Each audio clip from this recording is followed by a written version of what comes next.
नमस्कार, मैं श्यामगिरी। आज के कार्यक्रम में आप सभी दर्शकों का स्वागत है। बड़ी अद्भुत चर्चा कि चंद्रबाबू नायडू ने कर दिया बगावत। चंद्रबाबू नायडू ने बगावत कर दिया। नीतीश कुमार के साथ भाजपा ने यह क्या कर दिया? क्योंकि चुनाव आयोग ने कहीं का नहीं छोड़ा नीतीश कुमार को। नीतीश ने सोचा भी नहीं था कि ऐसा नीतीश कुमार के साथ होगा। और नीतीश कुमार की चुप्पी यह बिहार को भा नहीं रही है और देश की जनता को भी नहीं भा रही है। जिस तरह एक साल हो गए नरेंद्र मोदी सरकार को, 9 जून को सरकार बनी थी एनडीए की, और अब 2025 जुलाई का महीना चल रहा है। चुप्पी साधे हुए नीतीश कुमार, जब बिहार का हक छीना जा रहा है और नीतीश कुमार चुप है, एनडीए गठबंधन के घटक दल चुप है, चुनाव आयोग की चोरी पर कुछ नहीं, और सारे प्रूफ मिलते जा रहे हैं चोरी के, तभी भी चुप। तो अब चंद्रबाबू नायडू ने तो बगावत कर दिया, क्योंकि चुनाव आयोग की इन प्रक्रियाओं पर से सहमत नहीं है। चंद्रबाबू नायडू चुनाव आयोग की प्रक्रिया पर सहमत नहीं है। चंद्रबाबू नायडू ने असहमति अपनी जता दी कि इस मुद्दे पर हम मोदी के साथ नहीं, हम मोदी के साथ नहीं है। चंद्रबाबू नायडू ने कह दिया कि मैं मोदी के साथ नहीं हूं इस मुद्दे पर। अब नीतीश कुमार को जो थोड़ी बहुत उम्मीद बिहार में थी, उन उम्मीदों पर भी चुनाव आयोग ने पानी फेर दिया। कहीं के नहीं रहे नीतीश कुमार।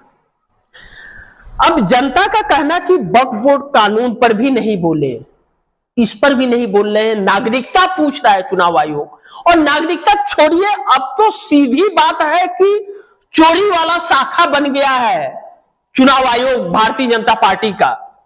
वोट चोरी शाखा, जैसे कहते हैं ना, स्टेट बैंक ऑफ इंडिया का ब्रांच है, शाखा है, दूसरे ब्रांच का है, किसी कंपनी का शाखा है, वैसे भाजपा का चुनाव चोरी शाखा बन गया है चुनाव आयोग। मैं नहीं कह रहा हूं, सबूत कह रहे हैं। बीएलओ घर में बैठ करके सबका फार्म भर दे रहे हैं, किसी को पता भी नहीं, न किसी का साइन, न किसी का फोटो, न किसी का कुछ, न किसी का कुछ, और फार्म जोरदार भरे जा रहे हैं। अब ऐसे में चंद्रबाबू नायडू बगावत कर दिया कि देखो भाई, इस बात से हम सहमत नहीं हैं, और अब आंध्र प्रदेश में आप कराओ, हमारे स्टेट में चुनाव नहीं है, लेकिन शर्तें यह है कराने के, अन्यथा ढूंढना भी मत आंध्र प्रदेश में। ज्ञानेश कुमार को नरेंद्र मोदी ने चुनाव आयोग बना दिया है, तो इसका मतलब यह नहीं कि ज्ञानेश कुमार कुछ भी कर देंगे। ज्ञानेश कुमार कुछ भी कर देंगे ऐसा बिल्कुल नहीं चलेगा देश में। यह देश संविधान से चलेगा, और ज्ञानेश कुमार को और नरेंद्र मोदी को भी संविधान से ही चलना पड़ेगा। तो चंद्रबाबू नायडू ने साफ कर दिया कि मैं आपके साथ नहीं हूं। लेकिन नीतीश कुमार को चुनाव आयोग ने ऐसा गला फंसा दिया, फंसाया तो नरेंद्र मोदी का भी है, लेकिन नीतीश कुमार का गला जो फंसा दिया, ऐसा गला फंसा दिया कि नीतीश कुमार के मुंह से आवाज तक नहीं निकल पा रही है। लेकिन अब नीतीश कुमार नींद से जग गए हैं, यह ध्यान रखिएगा। नीतीश कुमार ने कहा कि 125 यूनिट बिजली बिहार में हम फ्री देंगे, और वह मंत्रालय भारतीय जनता पार्टी के सम्राट चौधरी जो डिप्टी सीएम है उनके पास है। वह कह रहे हैं कि नहीं, हमने तो कोई वो पास नहीं किया, और नीतीश कुमार ने ऐलान कर दिया। अब बात ठन गई है। अब नीतीश कुमार समझ गए हैं कि भारतीय जनता पार्टी के भरोसे तो मेरा जमीन खसक जाएगा, इसलिए थोड़ा सा अब रुख अलग अपनाया जाए, रास्ता अलग अपनाया जाए। और जब किसी को किसी का साथ छोड़ना होता है तो कुछ न कुछ तो बहाना चाहिए होता है। अब चंद्रबाबू नायडू के बगावत के बाद नीतीश कुमार भी कहीं ना कहीं एक्टिव होते हुए नजर आ रहे हैं। लेकिन मोदी सरकार अगर ऐसे ही चलता रहा जैसा चल रहा है तो मोदी सरकार कभी भी गिर सकती है। मोदी सरकार कभी भी गिर सकती है, क्योंकि चंद्रबाबू नायडू हो, आरएसएस हो, इंडिया गठबंधन हो, जो अब हमलावर में आ गए हैं। इंडिया गठबंधन की तरफ से राहुल गांधी ने जो तेवर अपनाए, या इस वक्त जो बिहार में तेजस्वी यादव लगातार प्रेस कॉन्फ्रेंस कर रहे हैं, सवाल खड़े कर रहे हैं, गोदी मीडिया पर कर रहे हैं, चुनाव आयोग पर कर रहे हैं, मोदी सरकार नीतीश सरकार पर कर रहे हैं। जिस तरह नीतीश के 17 दिन में 46 मर्डर हो गए बिहार के अंदर से, गुंडा राज एक कायम हो गया। 64 से 65 हजार घटनाएं घटी हैं नीतीश कुमार के कार्यकाल में बिहार में। अब ऐसे में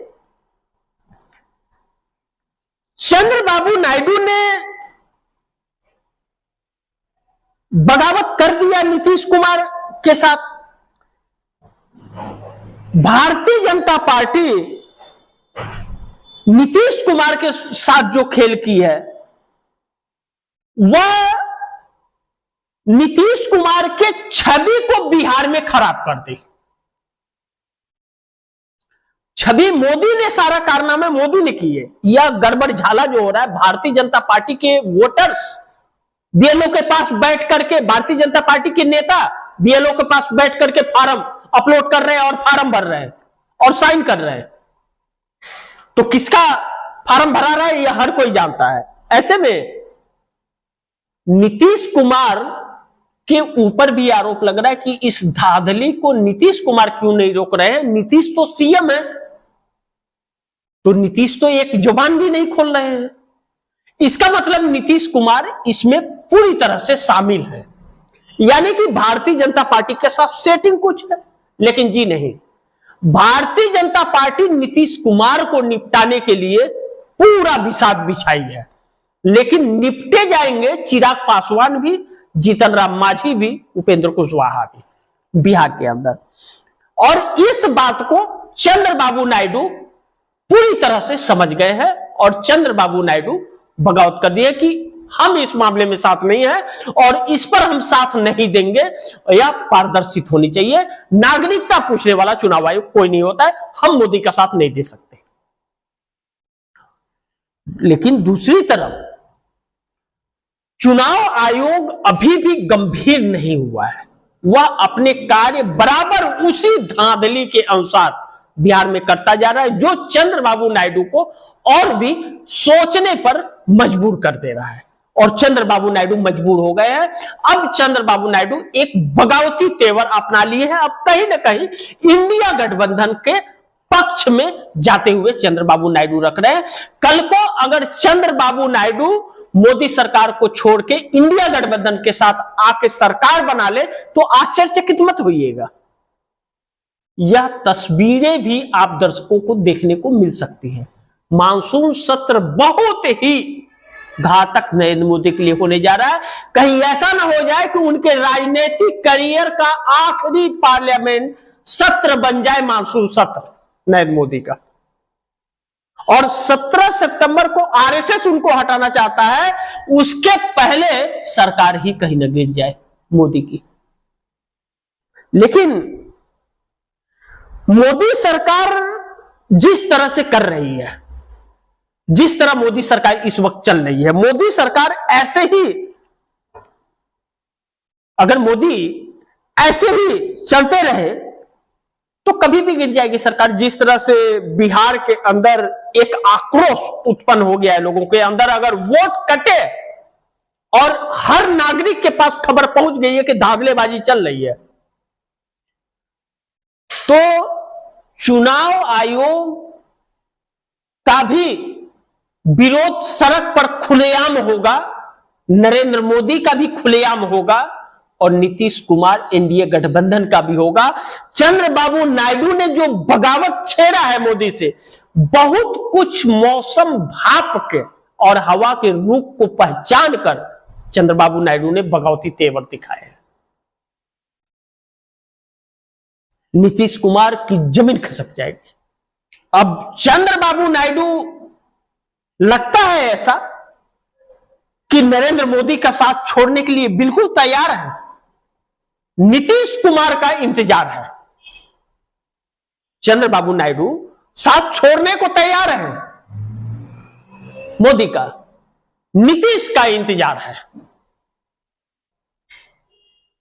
अब देखना यह होगा कि नीतीश कुमार का क्या रुख होता है, लेकिन अब यह ऐसा लग रहा है कि गिर सकती है मोदी सरकार, क्योंकि चंद्रबाबू नायडू और आरएसएस भी नरेंद्र मोदी से तंग आ गया है। आरएसएस भी मोदी को किसी भी कीमत पर हटाना चाहता है। और इंडिया गठबंधन की जो बैठक हो रही है और इंडिया गठबंधन जिस तरह से हमलावर है, मानसून सत्र बहुत ही हंगामेदार होने वाला है और किसी भी सवाल का जवाब नरेंद्र मोदी के पास और नरेंद्र मोदी सरकार के लोगों के पास नहीं है। विदेश नीति को लेकर के, अमेरिका टैरिफ को लेकर के, या पहलगाम को लेकर के, या बिहार में वोटर लिस्ट की धांधली को लेकर के, अब तो खुलेआम हो गया। महाराष्ट्र में तो आरोप लगाए, राहुल गांधी ने सबूत भी दिए, लेकिन बिहार में तो खुलेआम धांधली चल रही है और उसी हिसाब से मर्डर भी चल रहे हैं, हो रहे हैं बिहार के अंदर। तो अब यह परिस्थितियां बहुत दुर्लभ हो गई है और नरेंद्र मोदी सरकार की उल्टी गिनती शुरू हो चली है। यानी कि मोदी जाने वाले हैं, अच्छे दिन आने वाले।